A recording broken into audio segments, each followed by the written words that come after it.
You're listening to Raising Anchor, a Rhode Island FC podcast. We're glad you're here.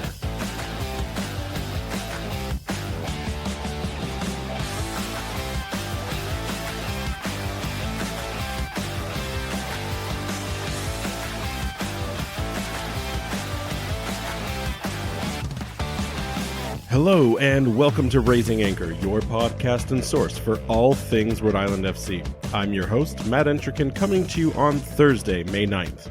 Another week and another scoreless draw. We'll discuss what coach is working on and why some additional reinforcements may just be on the way. We'll get you ready for the current king at the top of the hill as Sacramento Republic FC comes to Rhode Island this Saturday, looking to maintain its undefeated run. Joining as always is co-host Jason Carey. Jason, how is it going, my friend? Good, buddy. Remember a while back you kept introducing me with various adjectives? I feel like I always respond with good. And I was like, should I change that up? But I don't want to say great because that just makes me think of Tony the Tiger. But I'm also very even keel. So like if I said awesome, that would feel out of character. Are you just saying you need your own catchphrase to like come into the podcast? I don't know. Maybe. Well, I'll tell you what. Something for me to work on. I mean, you only have every Thursday to figure that out. So from now till next Thursday, you've got nothing but time. Speaking of teams, though, that have nothing but time to wait as they enter into their draw of 16, U.S. Open Cup madness is upon us. I don't think I've seen a better Open Cup in my entire life. I don't know if it's now because I'm paying more attention to it because we're in the middle of it as USL Championship supporters, but the amount of cup sets, the amount of close games within the championship, this seems like it's something very special and crazy all at the same time right now. I think with all the hullabaloo of Don Garber trying to cancel the Open Cup has brought a lot of attention to it. Even the MLS teams, I think, are the ones that are actually in it, are maybe taking a little more serious. There's a little more fight. And I think the USL teams feel like they maybe have something to prove to say like, hey, this is an important competition to us. We take it seriously. But yeah, there was some nuts games. There's also some nonsense. There was a DJ at the Riverhounds versus Tulsa game. And it was just like, what are they doing? The ball would be out of play for like 5 seconds. And they would play like the intro riff to some random song and then immediately stop when the ball was in play. So that, I don't know if you were following it last season when I was getting into it, but that's a Las Vegas Lights thing, or at least it was. I don't know if Batista, like that was the first thing he got rid of when he took over the club, but they would do that there too. And it was like, you couldn't even get a song started. Like you couldn't even get involved in whatever was going on. At least in Vegas, it made sense. If you're like Tiesto and you're at one of the clubs, and if you're like seventh string, like backup DJ, you're playing at Cashman Field and down near Fremont in Vegas. Like I understand that, but Pittsburgh, I don't know what that was. And I mean, Tulsa was the one that came out on top for that. So maybe the DJ didn't work in Pittsburgh's favor. Maybe that's a curse. I mean, Vegas took last place last season. Maybe you don't want a DJ anywhere near your stadium. I don't think it's good for a soccer environment. I think the highlight, at least for me, of the Open Cup matches this week was that Houston Dynamo Detroit City FC 3-3 draw that went to extra time and then penalties, and the penalties just kept going until the goalkeepers had to be the deciders. That was something to behold. When you get to, and someone said this on another podcast around the league, I think USL show maybe, when you get to a lot of the USL Championship teams, when they start having to quote unquote punch up, they start trying to go for that draw into penalties because penalties are, I mean, we experienced it playing against the Independents. Penalties are chaos. Penalties are completely out of the normal skill set and like what you can expect from the performance on a team. And so apparently that's something that happens. I don't know. I have never been this invested in the Open Cup before. I am now, so I'll continue to watch for that. I hope that's not the case because we saw the likes of New Mexico United knock Real Salt Lake out, which I think, while you're right that the, killing the Giants that were the previous year's Open Cup winners is very important, and congrats to Detroit for that. There's something to also be said, though, that Real Salt Lake is, I think, in third place in MLS right now. They may be even higher on the table, but they're in that top 5. They're a very good team right now. Houston's not at the top of the table. So for the fact that New Mexico United, they're almost at the bottom, right? So the fact that New Mexico United can come in and say like, "Hey, we run the Southwest, and Utah is not a place of importance." It just really showed up for the night, and then. But not just the MLS, cup sets. Did you see the highlights for the Birmingham Tampa Bay game?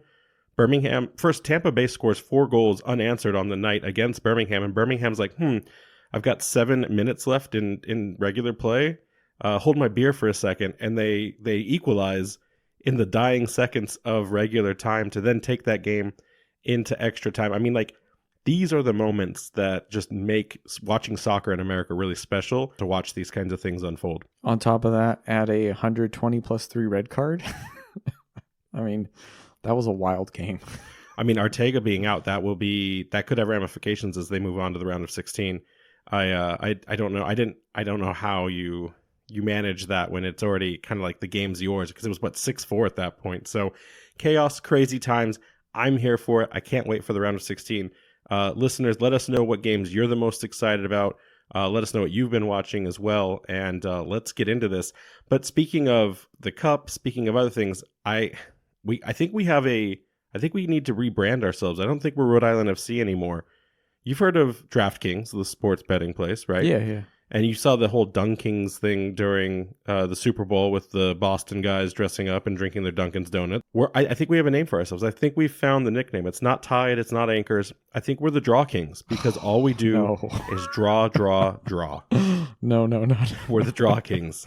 Until we get more wins or more losses, Draw Kings, baby, because that is what we keep doing. Another scoreless draw. Have you seen that subreddit? Thanks, I hate it. That's how I feel about that. I'm not happy I did it either, but I'm also not happy with 5 draws on the season so far, because I think this team is a better team. They've been working their tails off to try to show that and demonstrate it, but it's just not quite there yet. Yeah, we'll get into that. So we got some events? Or you just want to switch straight to the events? You want to just go right into the themes? Let's do it. I'm trying to move away from the Draw Kings. What did you... No, thank you. That's going to live in your head rent-free for a while, I promise. So Rhode Island FC finally lists the rest of their events and their themes. We've been after that for a while from the club to understand kind of what are the other days, and things that people can be excited to show up for that represent, the state, the community. That's always a big, important thing for especially organizations at this level, at that community level to step into. So they released the rest of them.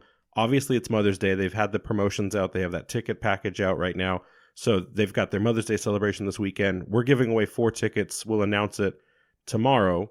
This podcast is going to be released a little bit later in the day, and we'll get to that in a second. But we'll release the winners of those.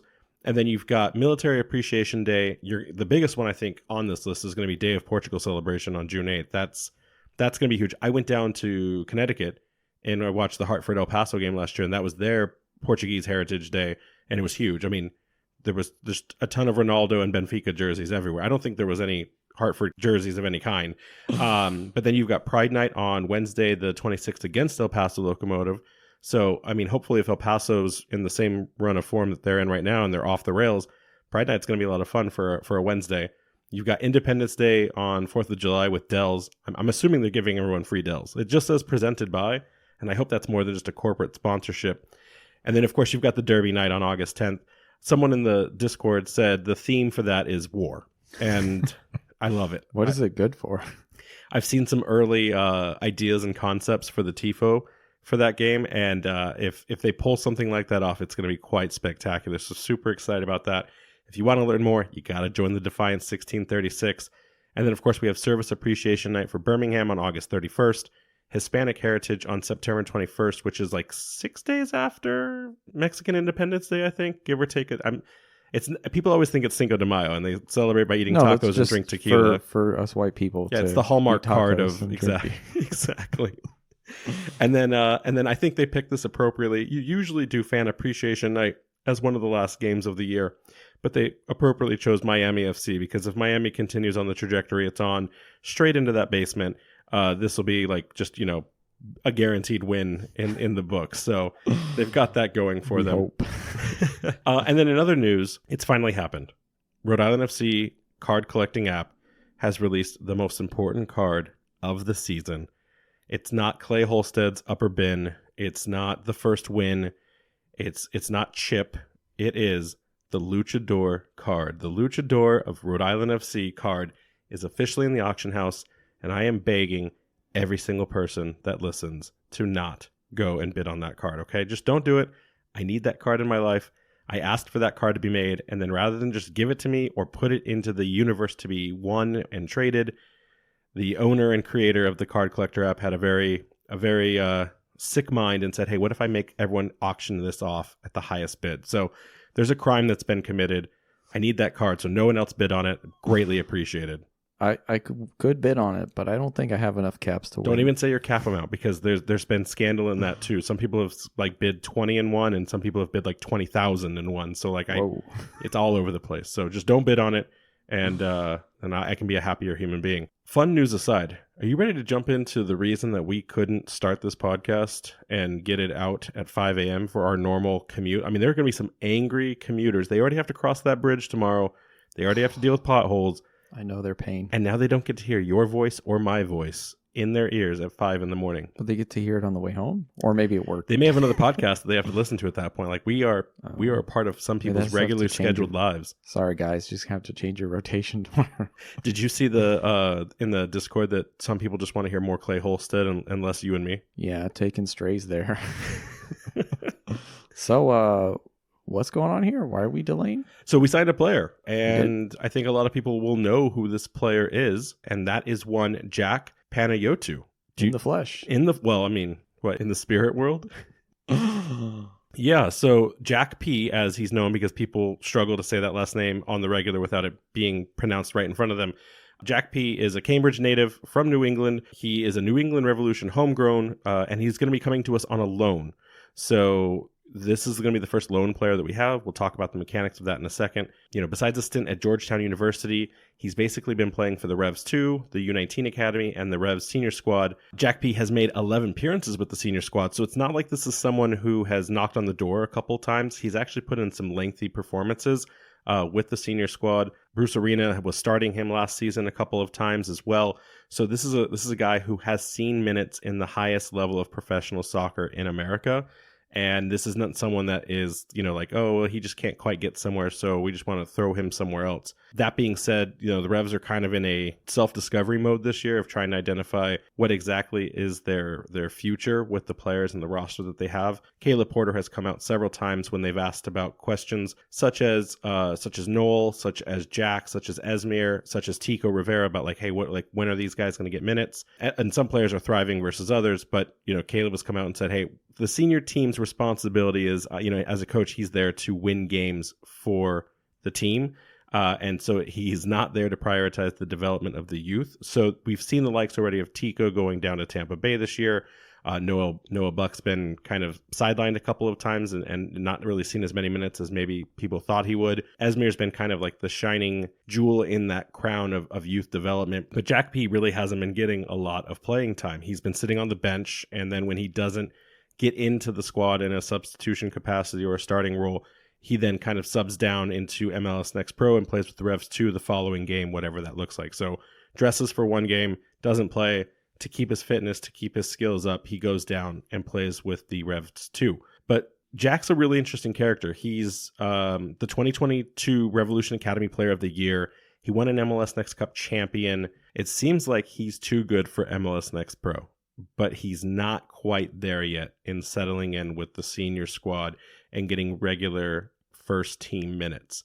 He's scored 3 goals and picked up an assist already this year in just 4 games inside the Revs 2 part, but he hasn't seen a lot of minutes. In fact, he's only seen 2 minutes of play so far with the senior team. We can unpack a lot about what's going on with Jack P.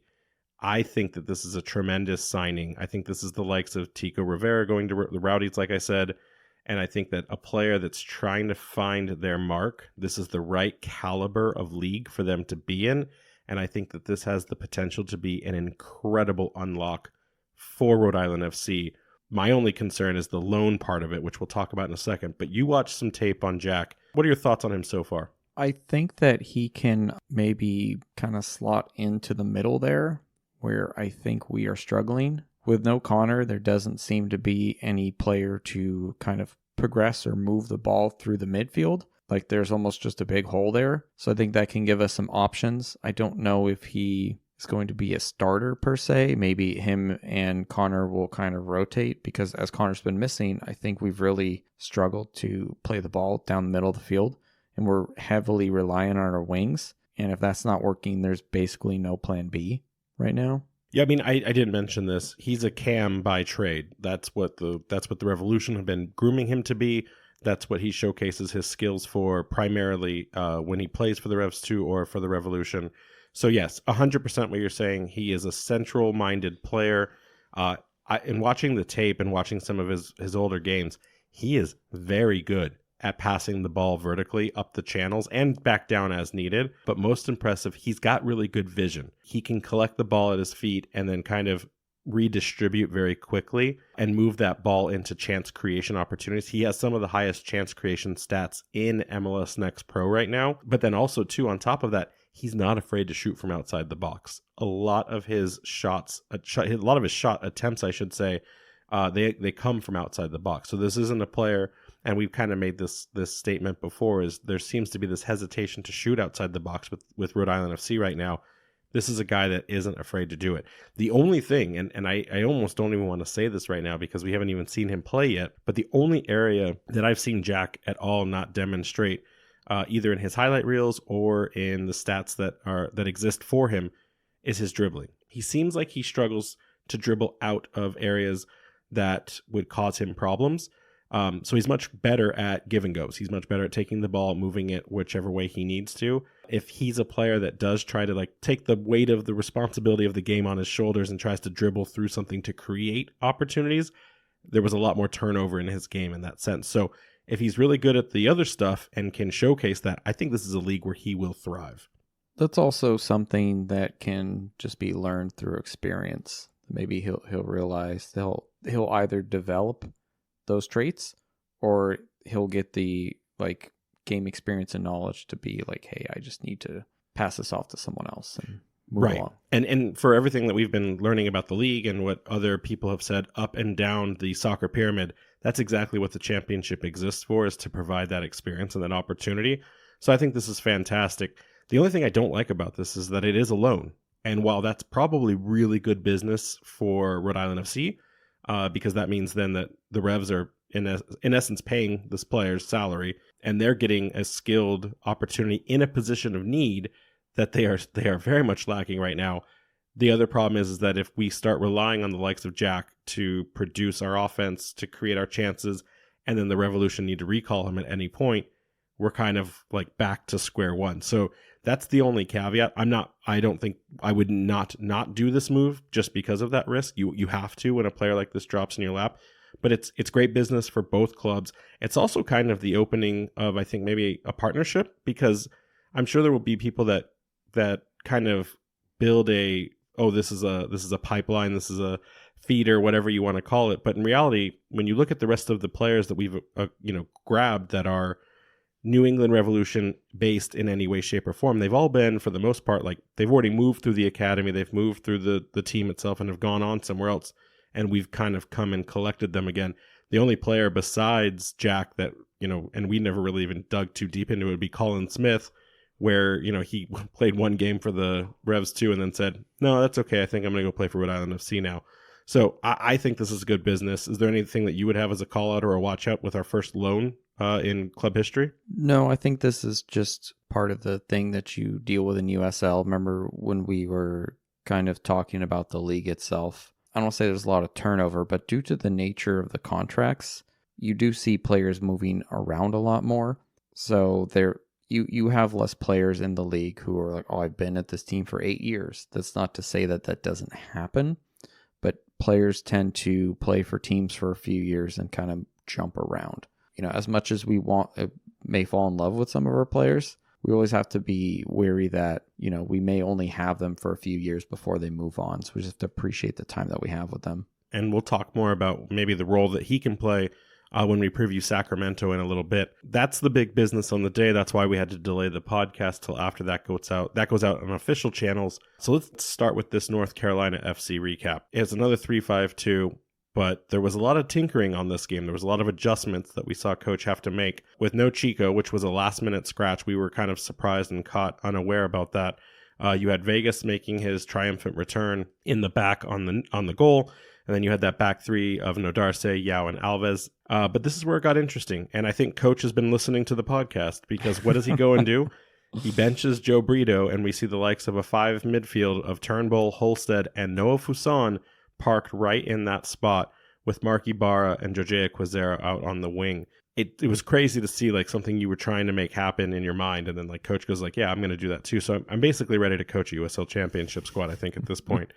But then you had at the front too, you had Prince Sadie making his first start on the season, and Mark Doyle. This was an interesting thing because it wasn't just a 3-5-2 like we've normally seen. There was also some positioning adjustments that started to develop in the game, where you saw Quezera start to try to tuck in either centrally or go and assist in like overloading whichever wing would kind of need help. And you saw Sadie not really in a true forward, but more of in like a hybrid wingback / winger role. Never played like true defense, but was out very far wide and kind of an island on their own. This was a weird game to see. And, you know, I think the most important thing that I kind of caught just thinking generally on this was, has coach entered his experimental phase in the season? Is this something, and if he has, is this a product of necessity because of the table standings, because of the results that have happened so far? Or was this also maybe out of necessity for the players that we had healthy? We have a lot of injuries right now. So did coach have to do this because he's low on the resources that he needed? Or was this by design because he had seen the adjustments that needed to happen and wanted to start tinkering with this squad? I'd say it's actually a little bit of both. I think that maybe, I don't want to say underestimated NCFC, but thought if there was any game to maybe do some experiments based upon the players he had available, maybe this is the one to try it out in, where they are not so much a threatening team offensively, which we saw in the match. They can create some chances, but they do not convert them. Maybe he thought that this would be the time to test some things out to see if they can still come out on top. And I think that's actually a good time, right? Because you can't be affording to adjust against the likes of, say, Sacramento Republic coming in at the top of their game right now. So that tracks a lot. Obviously, a draw is deflating. It's on the road, so at the same time, it's kind of like, hey, we still stole a point. But it was against one of the last place teams in not only the East, but in the league. What were your overall thoughts on the game? Is this something that fans should be getting excited that we're showing defensive masterclasses with another 0-0? Or is this, the canary in the coal mine, as I've kind of hinted at before? I think it was a frustrating night. I think the team started well in the first half, but I think the second half was not good. I mean, it wasn't like Tampa Bay Rowdies' second half bad, but we just really didn't see the team create a lot. On the bright side, Draw Kings, we didn't lose. Got it. So, a point on the road is not bad. Yeah, but single point games is not going to get us into the playoffs. I think on this trajectory, we're going to come very close, but just shy of playoff contention if we continue to accumulate draws. I mean, if you think about it, we have 5 draws, that's 5 points. But if we had 2 more wins, that would, even with 3 additional losses on the season, that would still put us at a higher point spread for what it is. So sometimes draws, well, good in design and seeing that the team is mostly coming together, it can start to hurt you when they start to count up as many as we've had so far in the season. I think in these early stages, though, while the team is still finding itself, I think it's okay. Later on in the season, when we're, say, mid to late season, I take the win over the loss and just who cares about the draw, kind of just go for the game. When we maybe have a little bit understanding of who this team is. So I asked this question online. I saw a mixed bag of answers.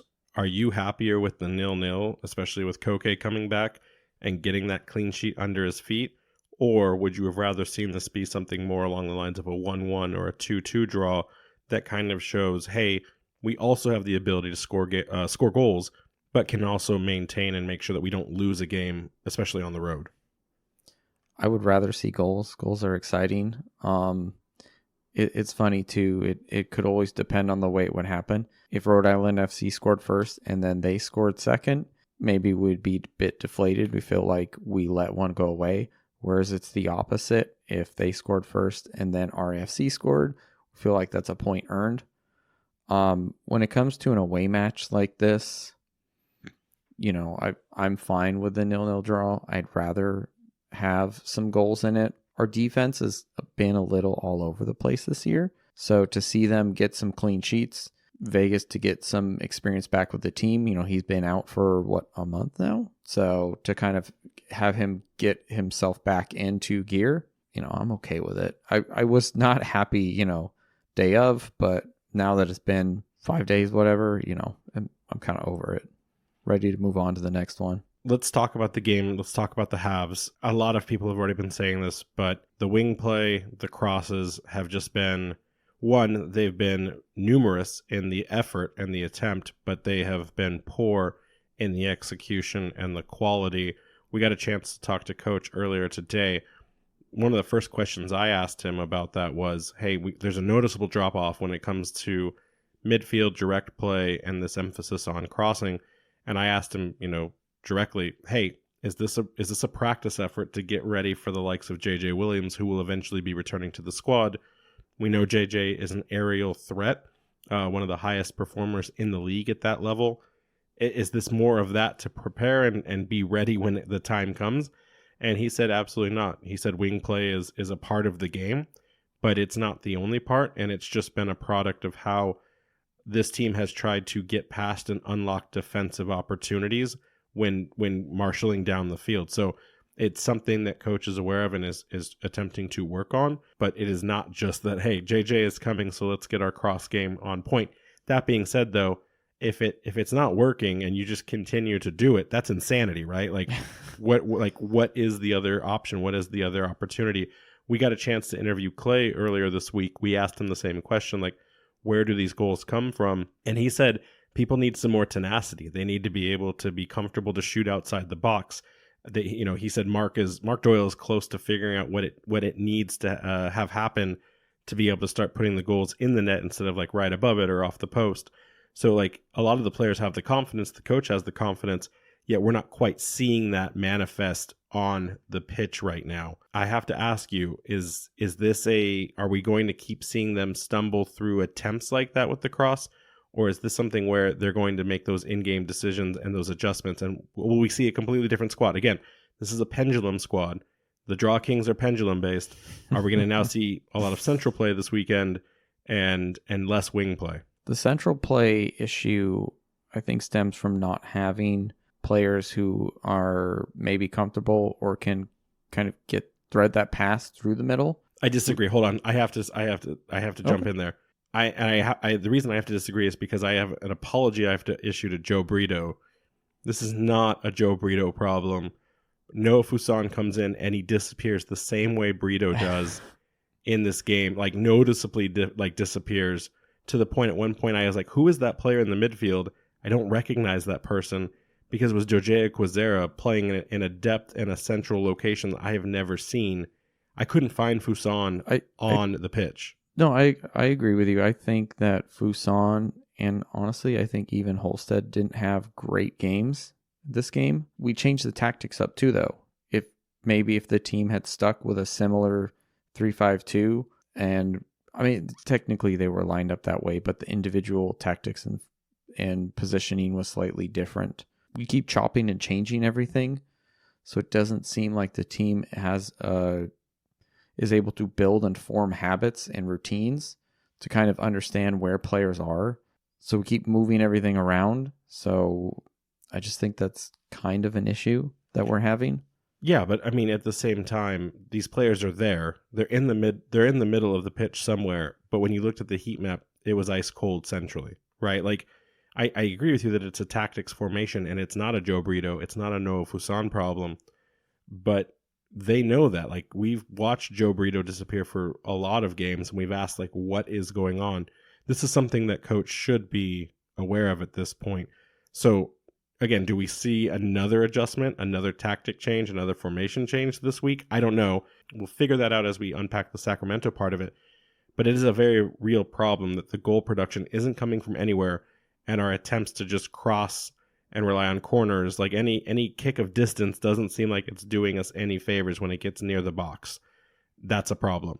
That being said, I do want to call out Seth the ref continues to give us kind of the take on the game in case there's anything missed or there's any controversies. He actually caught a PK, or there should have been a PK, for a handball that came off of a cross from Turnbull in the 23rd minute. So for any of you that love to go back and rewatch the tape, I saw the still images of it. You were robbed. He's right. I mean, technically, we should have gotten a PK. The defender jumped, made his arms wide, and through the turn of the body, and I think the ref was out of line of sight for it. He couldn't see it, and it moved so fast. But we should have gotten a PK for that. Obviously, you don't play for PK generation and chances, so I'm not going to bank the entirety of the draw on that. But I didn't know. So Seth, please continue to give us those takes because those are super critical. Thanks for the shout out, Seth. Like I said, I think they started well, but that final pass was lacking. Those crosses were not reaching their target. They were hitting the first man, or they were just going straight to the keeper. Do you think Sadie also suffered from crossing? I mean, I definitely saw it in Quizera and Turnbull primarily the most, but Sadie's first start, did he suffer from bad crossing as well? To a certain extent. A lot of people were very high on Sadie this game, and I thought he just had a very average performance. I would like to see more of him. We have not seen a lot of him. He is very rapid. There were a lot of times where he would get to the corner and that final cross was lacking. However, he did make one good cross to Doyle that on a different day you think Doyle should have buried. But yeah, I think that the way Sadie plays is like if you look at the heat map, he was hugging the touchline. He was way out there almost by himself, like you said, on an island. So maybe if we played more a 3-4-3, where on those top three, the two wide men are more like wingers, maybe he would thrive a little more. I'd just like to see some more out of him to really get a good read of what he can bring to the team. I was kind of hoping that he would be able to, and you're right, he has the speed, he has the talent. I was kind of hoping that he would be someone that not just wing cross, but would also be able to run into space, would be a lethal threat. But this team seems to struggle with those vision passes of playing into space. They seem, and direct isn't the right word because it's not direct play, but they seem very much more comfortable playing the ball to the feet versus, running to a spot where the pass can be. We saw that multiple times in the night where the passes just didn't connect because a player was trying to run into space, but the ball instead went to the player's feet or where the player was in the negative space, if you will. So I agree with that. I'm not sold on Sadie yet, but it's good to see him finally get some time. Speaking of time, kind of moving into the second half, it seemed like this club thrives more in the first 45 minutes than it does in the second half performance.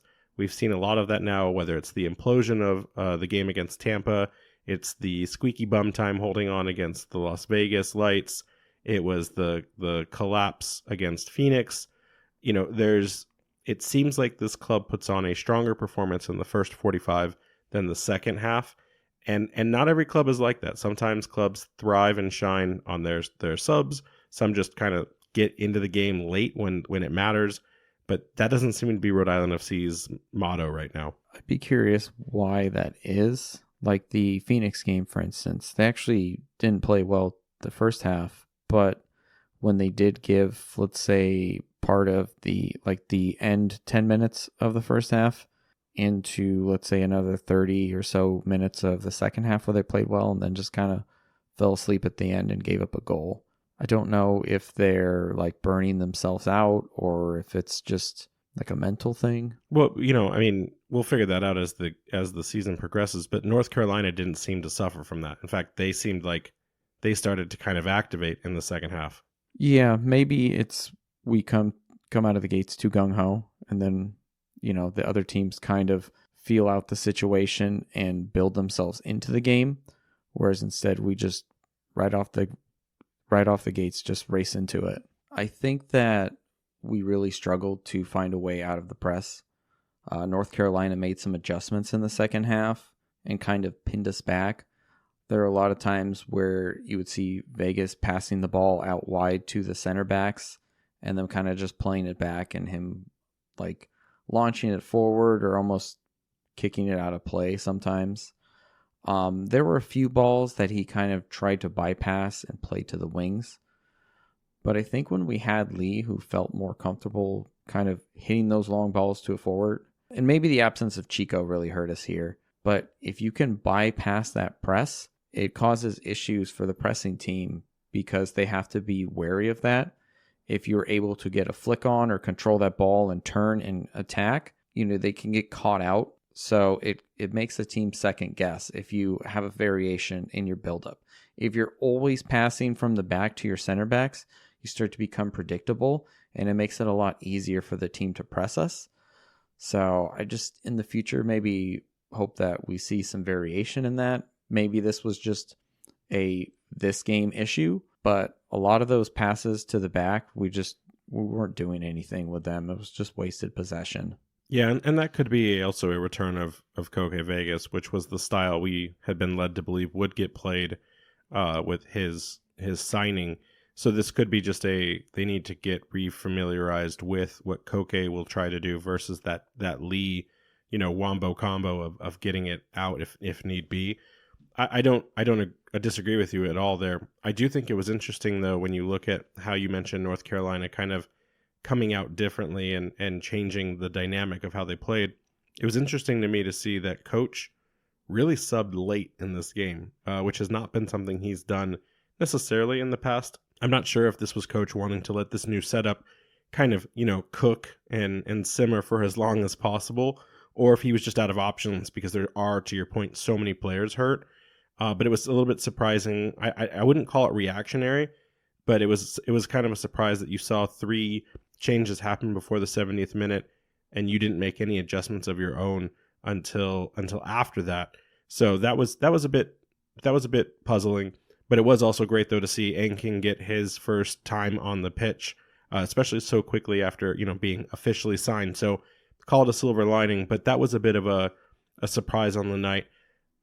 I'm still happy that they got away with the point. I think that this is a continuous improvement like we've been talking about. I don't really have much more to say on the game, except I hope that when they come into town next, we have an answer for the goal production side of things. But I wasn't angry. I was deflated maybe in the moment, but I think this is as much as you can get out of given the injuries, given the travel, given the conditions weren't amazing either. I mean, it was raining there. I don't want to make excuses, but this game was what it was, and let's move on. Before we move on to other things, though, I mean, I thought about this and kind of just want to reiterate. I know we talked about it, but the injury issues this team has been having have really affected the development of who this team is. Right, we see the likes of JJ and Amos have not played a single minute this season. Koke's missed a month. Stoneman's been out for a few weeks, almost a month now as well. Chico missed last game. Connors missed a few games. Karifa Yao missed a game. And these are like key players. It's not like, our backups are injured. I don't want to use this as an excuse, but I think the fact that this is a brand new club, Kano is a brand new head coach. This is for his first head coach job. It kind of put him in a bad spot where we've talked about this before, but he probably came into the season having a certain idea of what he wanted to do. And I don't think anything's going to plan, and he's kind of having to make it up on the fly. So maybe a bit of trial by fire for him. Yeah, I mean, I don't disagree. I think that I am still of the opinion that Chico was a last-minute buy that you couldn't walk away from, and that I don't think we had any intention to build around a player like that with the talent that had already been signed. And now I think with the likes of Jack P joining the squad, I think it's a little bit more of that. I don't think Jack P would have fallen in our lap unless we went out and were looking for a player or a position of need in a cam role. So yeah, I think that Coach has been dealing with some adversity when it comes to the struggles of a healthy starting 11. And at the same time, though, that's his responsibility as a GM and as a coach is to figure out what he can do, whether it's in on the pitch performance and success or finding those pieces that you need, whether permanently or temporarily, to get the squad into fighting shape. I think we're just a few weeks away from really kind of turning things around when it comes to getting the wins on the board. If this team can continue to maintain what they've learned defensively and not overcorrect when it comes to bringing those new players on to create the goal production and the offense generation, I think we're sitting pretty well. That being said, not every fan is as patient and not every fan is paying attention to those kinds of details. There's probably maybe 50% of the fans that if I said a player's number or a player's last name or first name, they could complete the rest of that roster information. That's to be expected with a new team and a new fan base. But time will tell. The verdict is not out, but I'm not ready to give up on anything or anyone. I know there's some pessimists in the area that would say otherwise, but we are not there yet, people. Like, we need to just bunker down and wait for the calmer seas to return. So we'll get there. Yeah, I don't want to insinuate that JJ Williams is going to be our Lord and Savior, and as soon as he's healthy, everything's going to be fine. But once we get a mostly healthy squad, I mean, you're always going to have someone with something going on, but not like 5 or 6 guys out. I think we'll get a better idea of what this team is, and that'll start to yield better results on the pitch. I was thinking, though, too, in terms of struggling, do you think in a way playing in Smithfield is a blessing in disguise? It's almost giving this team a year, out of the way to kind of figure and sort itself out before we have another wave of interest next year with the, brand new shiny stadium. It's, right off 95. Maybe it'll be a little easier for people to get to. We'll also be able to control the time schedules. We've had some people complain about, why is every game at 7 o'clock? Well, it isn't an active university, so we have to work around their schedule. I think that could really benefit us next year, and it gives us this year an opportunity to kind of maybe sputter a bit and sort it out, to have a better showing for the casuals next year who will, maybe be all of a sudden like, oh, hey, the new stadium's open. Let's go check it out. I don't think we have a year. I think we have 6 months, and I think that on the back half of the year, they have to figure it out and get the wins and get to a playoff spot. If this team fails in year one, the diehards will be apologetic, but you will lose a lot of the conversion of those interested casuals and people that may have wanted to get a season ticket or try the team again in the stadium at Tidewater.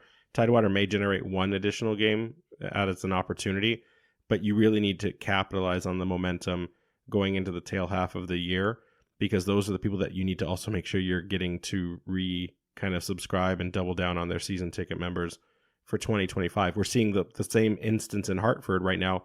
They're down 25% in attendance from year over year because of their bad performance last season.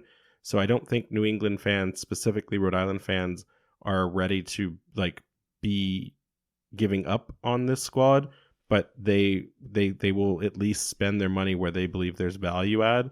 And if they don't see that this year, they may be suspicious about it next year. So I think it is a blessing to answer your question, because right now they need to be able to fill 5,000, and next year there's you're doubling that to leap up.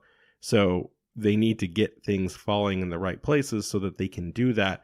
And no matter how great they market, no matter how many offers they have, if you don't have a fun and exciting product to watch, there's nothing you can do in the world that will fix that. So it is a blessing, but they don't have a year. They have until probably the Derby, and then things need to start falling in place so that they ride that momentum. Even if they don't, win USL Cup, that's fine, but they get a championship playoff berth. That's the momentum you ride into the next year. Like, wow, this is an expansion team. I went to several games. They won. It was really exciting. And they were in the playoffs. They were super close in their first year. Like, I want to go do this again next year. That is critical. That is the biggest priority that this club has right now. I don't think I'm not saying that the team can be a train wreck and that they have just so figured out next year. But if the team is somewhere mid-table, as long as the results start to become more entertaining, right? A 2-2 draw is more exciting than a 0-0 draw. Sorry, let me clean this up. This team needs to start winning at home, and they need to get into the playoffs. That's it. That's all they have to do. They can lose every other game. They can draw every other game. whatever. But they have to win the games at home to earn the fan attendance and the dollars in their wallet to continue to show up. That is what they have to do right now. That's fair. So with that draw, given RFC 1 point, that brings them up to 10th place. We moved up. Love when a draw moves you up the table. Love it. We're tied actually with Loudoun, but they are 1 place ahead of us because they have 1 better goal difference than us. So we're not that far. And then the team above them, I think, only has 1 more point than us. So, 1 or 2 wins string together, kind of get back into gear. We've asked what kind of team are we? I think the jury's still out on there. I did a little math here to kind of figure out points per game. So it's very easy right now. RFC 8 points, 8 games, that's 1 point per game. But I was curious what the 8th place team in the East, what their points per game was. So I went back the last 5 seasons. I didn't count the COVID season because that was a weird one. And the teams on 8th place had an average of 1.42 points per game. So we got a little bit of work to do there, but we're not too far off. So like I said, that draw, better than nothing, I guess, at this point. We got to improve. So speaking of improve, we're going to be tested pretty heavily this weekend as the best in the West, which are still undefeated, the Sacramento Republic FC, are coming into town and after 9 games with a 5-0-4 record. They're one of only 2 teams left in the championship to remain undefeated, the other one being the Charleston Battery. We didn't lose to them. Which we didn't lose to, so we'll talk about that in a bit. Injury report-wise, so we talked to Coach a little earlier today. This is going to be fun. So Amos Shapiro-Thompson, still out. Grant Stoneman is still out. We got an update on him. It looks like he's actually a couple more weeks to a month out, so not quite sure what his injury actually was. That hasn't been announced, but that'll have been 7 weeks at least of injury time, so that's a little bit more than we kind of had anticipated. Connor McGlynn is back in training. The boot is off, but he's still probably a week or 2 out from returning to the pitch. And then that leaves JJ Williams, who we all saw doing interviews earlier this week. We saw him in training videos. Coach did confirm that JJ is cleared to play and that he has been resuming his full training, but he's also been out for 8 weeks of regular season time, and then including everything that was in that off-season time where some players, don't put in nearly the time or effort. We're not saying that wasn't JJ, but, this is a guy who hasn't kicked a ball professionally in 6 months. So this is not something where I would say we're going to expect to see JJ starting on Saturday. He may get some substitution time in terms of some garbage minutes or come on in a key moment where coach thinks there's a benefit, but I'm still of the opinion that he's probably 1 more week before making it into substitution time. You don't want to take the chance on a player like that getting re-injured or aggravating his healing process. So, but he is available, so I would at least assume that he may dress for the game, so we may see him for the first time in kit. And then Chico has returned to training. Coach did not specifically say that he would be selected on the game day roster, but he is available for selection. So I imagine you bring Chico. If he's healthy enough to play through and he's healed through whatever adjustments he needed from that knock that he had, that makes me feel like that you bring a weapon like Chico back into the game. Yeah, it sounded like when you talked to Coach earlier that he technically was ready the previous week. It's one of those, like, I don't want to re-aggravate the injury. We'll kind of go down to North Carolina and do some freeform jazz or whatever they did, Quizera is freeform jazz now. I love it. All right, so let's get into formations. Guaranteed to be wrong. It's going to be a 3-5-2 because that part we always get right. Because that's what we do. But who will be it? So Vegas back in goal. He hasn't lost that spot. He's our captain. He's our goalkeeper. Frank Nodarse, Karifa Yao, and Alves in that back 3. And then this is where it's going to get fun and chaotic.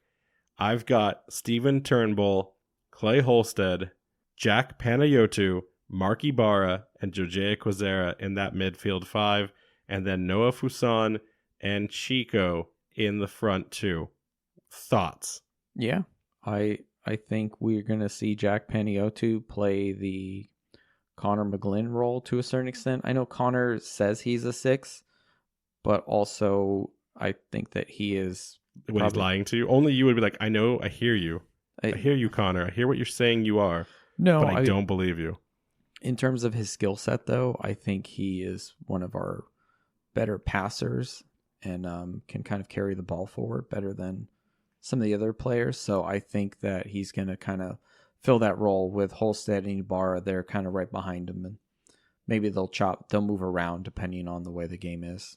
If Jack P doesn't get the start, then I'd say we maybe see Fuson drop in one more time, but then you'd see Doyle and Chico up in that top line.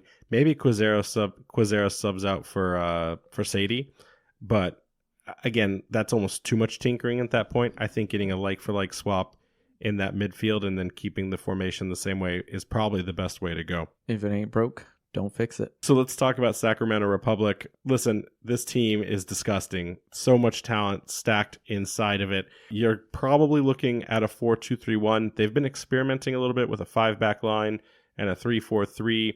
But in reality, it seems like they're starting to really get comfortable and settle in on this 4-2-3-1. No matter what formation they've used, they've kind of kept the same players on the pitch. So this is not only a squad that has been dominating in their on-season performance, but it's been the same team showing up week after week. This isn't a squad that is experimenting with players or formations in that regard.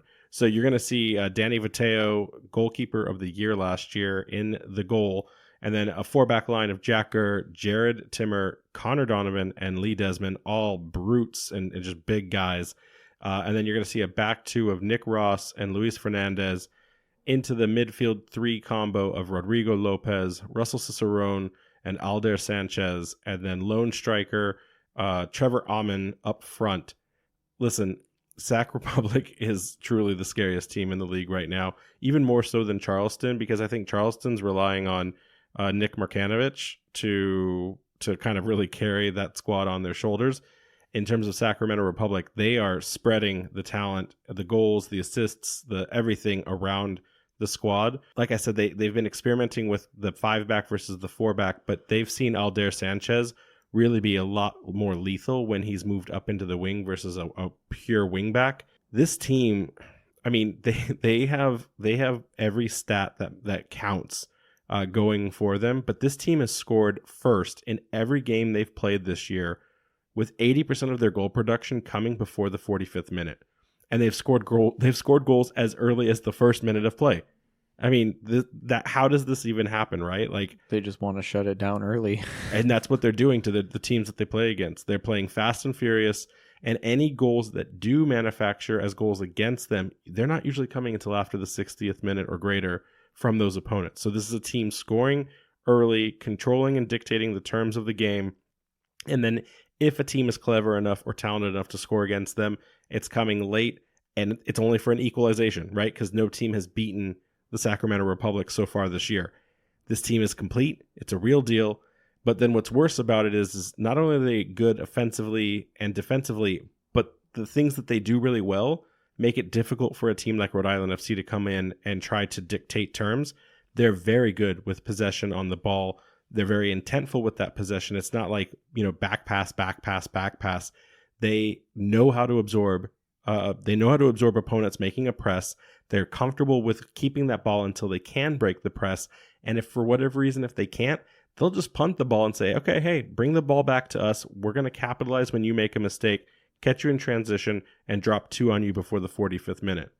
They're a team that's in the top 6 on every positive category on FOTMob, with the exception of one, which is they do have a yellow card problem. Surprisingly, Rhode Island FC has started to drop down from that metric considerably. We've had 3 games now with a good run of form where we're not out fouling or out yellow carding our opponents.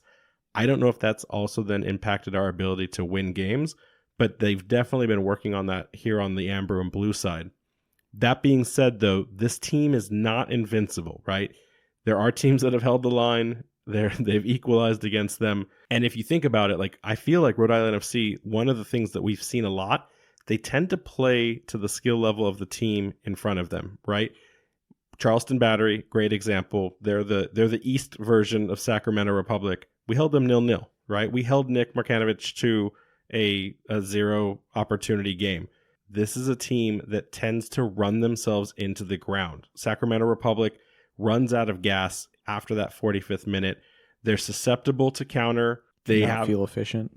yeah, right. Like their gas mileage just isn't as great as what it could be. They're susceptible to the counter, and like you mentioned at the beginning, they did just play Monterey Bay in the Open Cup, and so then they had to travel across the country. They don't know that we've got Jack P signing. I think that was intentional why we didn't announce it earlier. I think that's a disruptor because he's probably going to get the start this weekend. There are some things here that has RFC looking for an advantage that may come out of this match. Yeah, I think this is a scary team, but also, like you said, this RAFC team seems to play to their opponent. So maybe we're going to look at a really good performance from them. I like the optimism. Who are the players that fans should be looking out for on the Sacramento side? Russell Cicerone is an attacking midfielder winger. He's got 2 goals and 1 assist so far this season. Somewhat of a veteran of the USL. He's been playing at quite a few different teams and gotten a decent goal tally for himself throughout his years. He likes to take shots, and he does get them on target. He's ranked in the top 10% on FOTMOB of players getting shots on frame in the USL so far this season. Fairly skilled dribbler. He's not afraid to take on his man, and he's a pretty good passer as well. Yeah, so I've kind of a all-around attacking mid-winger threat. Yeah, I've got Nick Ross on my side of it. He's a central midfielder, started in Scotland, playing for Inverness and Dundee before making his way to the States in 2019 with El Paso Locomotive and the Train Gang. Tackles, passes, duels, interceptions, you name it. He does all of the midfield work as kind of a silent, unsung hero, but he does it really well. And those are sometimes the most lethal players on the pitch because it's the ones not making waves. It's the ones not making the noise. He's not necessarily a goal or assist threat, but he is kind of the engine and the heartbeat of this squad. Trevor Mon is a striker with 5 goals and 1 assist so far this season. He gets a lot of touches, puts in some defensive work. Something we got to watch out for him as well. Yeah, this team, like we said, is complete. We could have listed off everything that the center backs have been doing to contain these games. Their fullbacks are pretty good too. Yeah, there's just not a single weak link on this team, and it's going to be the only weak link is when they start making the substitutions, which I'm assuming is why they start to see production fall off in the 60th minute and beyond. Do you think this midweek Open Cup game is really going to be as detrimental to their legs? Like, are we going to see some cement bricks on their feet because of that? That I don't know. They didn't play full strength squad, and they had Monterey Bay beat by the 40th minute. So I was watching some of the other games, so I don't know. I think that's a combination of the travel, and like the whole squad was with them, right? So, and I imagine they made some rotations. Some of the players put some minutes. So it's possible there could be a little bit of tired legs by the time they get all the way here to the other side of the country. So what does this? What does Rhode Island FC have to get right to win this game, or not get murdered? Yeah, I like to see the players pick their heads up. There's too often when we get into the corners, they're running with their heads down, sending in crosses, and they look up and there's no one there. I think some more patience is needed. You know, we don't need to force things. If there is no one in the box, you know, stop, kind of move back if you need to reset, and then try a different angle. Those cutbacks we did against Vegas were pretty effective. It gives runners more time to get into a better position. If you cross the second you get into the corner flag area and there's no one there, we're just wasting opportunities. And then also I think that, like I mentioned earlier about the passing out the back, sometimes I think the team can be a little too predictable, which ties into what I was just talking about. If you're just going to pass out to the wings, move it forward, and then just cross, you know, teams have seen stuff like this. They know how to defend against this. We'd like to see them try and move the ball through the middle and just kind of change things up. Yeah, I've got a couple of different things here. One, we need to park a player in the center circle, basically. Obviously, I don't mean literally, but what we saw in the heat maps, what we saw with our eyes watching the NCFC game, was that there seems to be this split between the back line and the forward line, where we saw a lot of times players all kind of hovering over that offsides area, waiting for a through ball or an over the top that never came. And then what would result would be that there was just this tremendous gap, essentially. So even if you had players in the midfield, they were playing too far up or too far back. I'd like to see a player just really get comfortable in that center of the area. I think Jack P might be the right answer for that, because if he can take a ball and move it either direction, that could be exactly what this team needs so that they have the ability to line split those advanced passes. That being said, this is going to be a game that's decided in the first 45 minutes. We've seen Rhode Island FC mostly look their best before the half, and we also know that Sacramento Republic show up the best in that first half. So whether this is a game that's fought out and we just try to kind of hold them at 0-0, or we keep them at like 1-1, whatever that is, we have to have the ability to contain them for the first 45. I would love it if we can find some way to cheekily like get a first goal so that we can control the narrative. No one has seen Sacramento Republic chase a game yet this year, so that could be very interesting. But it's going to be decided in the first 45. Everything after that is a product of what happens in that first half. That being said, this team has also shown that we can keep those really strong contenders out, right? We can lock them down at Burns Stadium with the likes of what we did to Charleston Battery and Pittsburgh Riverhounds. This could be the time to surprise everyone. I don't know if I feel that way. I want to stay hopeful, but you just can't deny Sacramento Republic's prowess right now and just their abilities. This is the closest we've also seen from a score prediction on FOTMob. Normally we've seen Rhode Island FC getting really just gracious with the voting. This one was 49% that Rhode Island FC will win. So we have some crazies out there, some diehard hopefuls. But 40% believe that Sacramento Republic will win, which is the highest we've seen on any of our opponents so far. So some people are grounded in a little bit more reality with an 11% chance to draw. Getting into our personal rankings, I think it's still my turn because I got the draw last time. I'm going 1-1. What do you got? I'm going to go 1-1 as well. You can't copy me. I want the home win, but this is one of the best teams in the league right now. I believe in this team. We just haven't seen that consistent performance from them. We know that they play up to the level of the opposition, so I think we're going to see a good performance from them. I kind of expect somewhat of a mirror match of the home opener, where they'll probably score first sometime, and then in the second half we'll pick one up and kind of JJ Williams subbed at the 88th minute. Yeah, just had it off a corner and boom. Love it. Let's get into these questions here. Chris here wants to know, is Clay out for picking up his 5th yellow card? Great question. So we're not quite sure. We've been doing research on this all week. We haven't gotten a definitive answer, but from what we've read is that the league has moved to 8 cards is now the accumulation level. Up till 2021, it was 5 would earn a first level of disciplinary action and fine, but it looks like it's moved to 8. The rule book is not listed readily available for us to just like go and get this stuff, so it's kind of crazy that we can't just grab it. Someone check it out from the library and never return it? Like the league did. They took their own book out and didn't want to give it back. So for what we understand, it is 8, which is why we still have Clay in our lineup starting. I should have asked Coach today, but I think Coach would have also told us that Clay was out for discipline. So I'm guessing Clay is fine and that it is 8, but we'll know more in the future.